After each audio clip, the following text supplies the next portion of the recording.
Roll number 39952. Please introduce yourself. Good day, sir, madam. I'm Marivic Pulgar, 33 years old. I'm single. I have one daughter, and she is now 7 years old. I have one brother and one sister. I'm a second of the three siblings. I'm high school graduate at Santa Magdalena National High School. Why do you want to go to Hong Kong? I want to earn money to support my family. Have you been to any country before as an OFW? No, this is my first time. Do you have experience in taking old person? Yes, What can you do for elderly? I will give him food, feed him, and change diaper. Do you have experience in taking care of newly born babies and children? Yes, Aside from your daily household work, what other special skills you can do inside the house? I'm cooking, baking, and tutoring. Can you cook?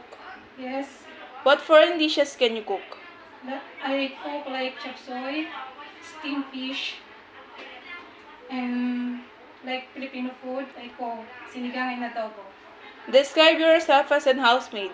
What are characteristics that your employer will like you? I'm a trustworthy, hardworking, and honest.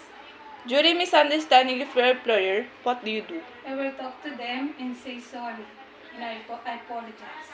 Describe your relationship with your past and present employer. How did they treat you? They treat me like a family. Message for a future employer in Hong Kong. To my employer, if you will choose me, I will promise to finish my contract within 2 years or more.